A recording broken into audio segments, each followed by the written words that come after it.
Assalamu alaikum. Hey Ismani, welcome back to e-learning point. So today's my videos is about principle of commerce for 11 commerce chapter 1, which is business commerce. So today's my video's topic is illustrious to trade. The activity which facilitate the trade in the exchange of goods are also part of commerce and they are as follows. ठीक है, जो activities trade को facilitate करती हैं in the exchange of goods में वो commerce का part है और वो ये हैं. So number 1 is banking. No trade can take place without funds. Bank and other financial institutions play a very important role in the exchange of goods by providing funds and exchange of money facilities. ठीक है, सो banking में आ जाता है, यानी कि कोई भी जो हम तिजारत करते हैं वो फंड्स के बगैर वजूद नहीं रखती है. ठीक है, हर एक ट्रेड को फंड की ज़रूरत होती है. बैंक्स और अदर फाइनेंशियल इंस्टीट्यूशंस होते हैं वो बहुत इम्पोर्टेंट किरदार अदा करते हैं एक्सचेंज ऑफ गुड्स में. ठीक है, किस तरह क्या करते हैं, बैंक हमें फंड्स प्रोवाइड करते हैं और एक्सचेंज ऑफ मनी की फैसिलिटी देते हैं. ये बायर्स और सेलर को जो है फंड्स प्रोवाइड करते हैं ताकि वो अपनी ट्रेड आराम से कर सकें. ठीक है, और मनी एक्सचेंज की फैसिलिटी देते हैं. इस तरह ये जो बैंकिंग है हमारी फाइनेंस की हिंड्रेंस को ख़त्म कर देती है और ये एक्टिविटी कॉमर्स का पार्ट है. Number 2, transportation. The means of transportation help in bringing the goods from the market to the ultimate consumers. ठीक है, सो जो ट्रांसपोर्टेशन होती है, मीन्स ऑफ ट्रांसपोर्टेशन होती है, वो हेल्प करती है जो गुड्स होते हैं उनको मार्केट से कंज्यूमर तक पहुंचाती है और इस तरह ये जो है हमारी हिंड्रेंस ऑफ प्लेस को ख़त्म कर देती है और कॉमर्स का पार्ट बन जाता है. ठीक है, ट्रांसपोर्टेशन. अब जैसा यानी कि कोई भी गुड प्रोड्यूस होती है, ठीक है, एक प्रोड्यूसर चीज़ें प्रोड्यूस करता है तो उसकी चीज़ों को वो अपनी चीज़ें जो है कंज्यूमर्स तक लेकर जाता है. किस तरह, ट्रांसपोर्टेशन के ज़रिए. ठीक है, वो वेरियस ट्रांसपोर्टेशंस को यूज़ करता है और अपनी जो चीज़ें होती हैं वो कंज्यूमर्स तक पहुंचाता है. Point number 3 is insurance. When goods are transferred from one place to another, there is a risk of loss due to accident, flood, earthquake, and etc. If the goods are got insured, the insurance company becomes responsible for all these losses and compensates the trader. ठीक है, इसमें insurance में आ जाएगा कि देखें जब goods को transfer किया जाता है यानी कि जब देखें एक प्रोड्यूसर ने प्रोडक्शन की, ठीक है, अब वो अपनी जो गुड्स हैं थ्रू ट्रांसपोर्टेशन जो है वो ट्रांसफ़र कर रहा है. ठीक है, एक जगह से दूसरी जगह पर जब वो ये ट्रांसफॉर्मेशन कर रहा होता है यानी कि ट्रांसफ़र कर रहा होता है अपनी गुड्स को, तो उसमें रिस्क होता है लॉस का.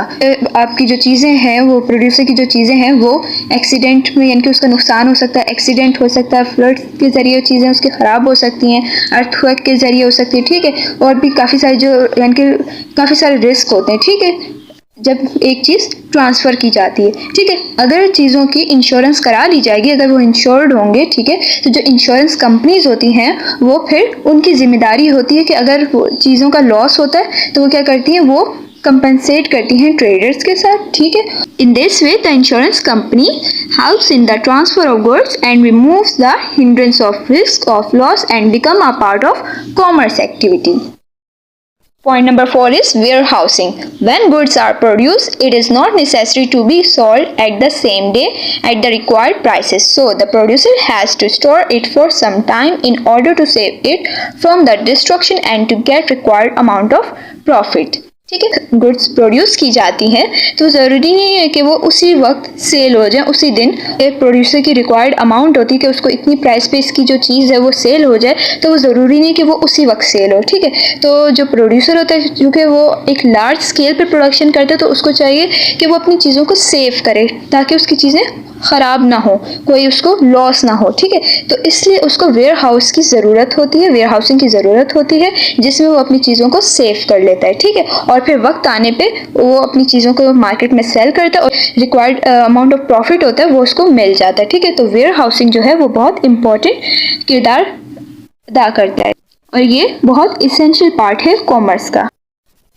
So point number 5 is communication. The means of communication help the different parties of trade to contact with each other and to bring them into contractual position. सो जो कम्युनिकेशन है, communication में आ जाएगा जो different parties होती हैं trade की, जैसे कि फॉर एग्जांपल प्रोड्यूसर हो गया, बैंकर, इंश्योरर हो गया, ट्रांसपोर्टर हो गया, होलसेलर हो गया या रिटेलर हो गया, वो डिफरेंट प्लेसेस पर रहते हैं, ठीक है। और उनको टाइम टू टाइम कनेक्शन की ज़रूरत होती है, एक दूसरे के साथ कांटेक्ट रहने की ज़रूरत होती है, ठीक है। सो जो मीन्स ऑफ कम्युनिकेशन है वो हेल्प करता है इन पार्टीज़ को, इनको कांटेक्ट में रखता है एक दूसरे के साथ और उनको कॉन्ट्रेक्चुअल पोजीशन पर ले आता है। In this way means of communication becomes an essential part of commerce act. Point number 6 is advertising. When goods are produced, it can't be sold until consumers become aware of its quality and utility. So the means of advertising play a very important role to give information about goods to a large number of consumer, ठीक है। अब बात आती है advertising की। देखिए, जब एक प्रोड्यूसर एक चीज़ को प्रोड्यूस करता है तो इनके उस वक्त जब वो प्रोड्यूस करता है तो उसकी जो चीज़ होती है वो उस वक्त तक सेल नहीं हो सकती जब तक कंज्यूमर्स को उस चीज़ के बारे में अवेयरनेस ना हो, उस चीज़ की क्वालिटी के बारे में और यूटिलिटी के बारे में पता ना हो, तो तब तक उसकी चीज़ सेल नहीं होती है। सो जो मीन ऑफ एडवर्टाइजमेंट है वो बहुत इंपॉर्टेंट रोल प्ले करता है।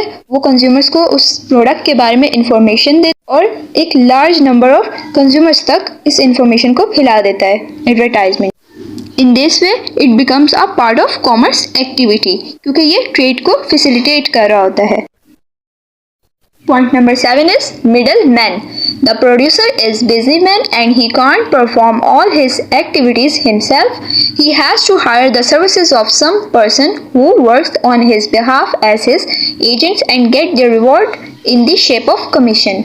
ठीक है, जो प्रोड्यूसर होता है जो कि वो प्रोडक्शन करता है और उसको और भी काफ़ी सारी डीलिंग्स करनी होती है, तो वो एक बिजी पर्सन होता है, ठीक है। वो सारी जो अपनी एक्टिविटीज़ हैं वो खुद से सरंजाम नहीं दे सकता, ठीक है। तो प्रोड्यूसर को ज़रूरत होती है एक ऐसे लोगों की, ऐसे मैन की कि वो उसके बिहाफ पर यानी कि उसके एजेंट के तौर पर उसका काम करे और जो उसको रिवॉर्ड हो उसका रिवॉर्ड अपना हासिल करे कमीशन की शक्ल में, ठीक है। तो जो ये मिडल मैन होते हैं ये बहुत इंपॉर्टेंट रोल प्ले करते हैं एक्सचेंज ऑफ गुड्स में, ठीक है। प्रोड्यूसर से कंज्यूमर तक ले जाते हैं, ठीक है। और इस तरह जो मिडल मैन है वो becomes an essential part of commerce activity है, ठीक है। सो आई होप आपको ये ऑल कॉन्सेप्ट जो हैं वो समझ आ गए होंगे लग्जरियस टू ट्रेड के। So kindly subscribe and like my channel. Next video तक के लिए अल्लाह हाफ़िज़।